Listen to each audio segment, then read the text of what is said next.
রাহমাতুল্লাহি ওয়া বারাকাতুহু। প্রিয় দর্শক সবাই কেমন আছেন? তো আশা করি সবাই অনেক ভালো আছেন। আজ আমি আপনাদের জন্য যে ফোনটা রিভিউ করব, এই ফোনটার হচ্ছে প্রাইস আপনার হচ্ছে ইন্টারন্যাশনাল প্রাইস ৭৯,৬০০ টাকা। আর একটা হচ্ছে ৮৬,৩০০ টাকা, ৮ জিবি র্যাম এবং ২৫৬ জিবি স্টোরেজ। তো এই ফোনটাতে আমরা কি কি সুবিধা পাবো এবং কি কি অসুবিধা পাবো, বিষয়বস্তু সব কিছু আমি সুন্দরভাবে আপনাদেরকে এখন বোঝানোর চেষ্টা করব। তো ভিডিওটা স্কিপ না করে পুরোটা দেখার চেষ্টা করুন, ঠিক আছে? তো আমি এখন নিচের দিকে যাচ্ছি। এখানে একটা জিনিস লক্ষ্য করুন, সেটা হচ্ছে ফোনের নাম হচ্ছে স্যামসাং গ্যালাক্সি S23 ফি।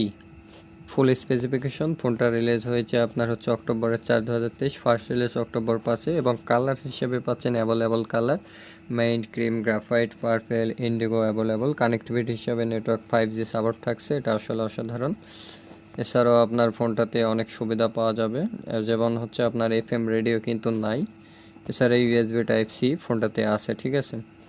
তো ফোনটার মার্কেট র্যাঙ্ক কেমন হবে সেটা একটু দেখা লাগবে। তো চলুন আমরা মার্কেট র্যাঙ্কটা দেখে আসি। তো মার্কেট র্যাঙ্ক এখানে দেখলাম আপনার হচ্ছে 9, যেটা আসলে অনেক 9 অনেক দূরে এগিয়ে আছে। তো আদারওয়াইজ আমি অবশ্যই সাজেস্ট করব এই ফোনটা নেওয়ার জন্য, ঠিক আছে? তো ডিয়ার ফ্রেন্ডস, সবাই ভালো থাকুন, সুস্থ হন, ধন্যবাদ।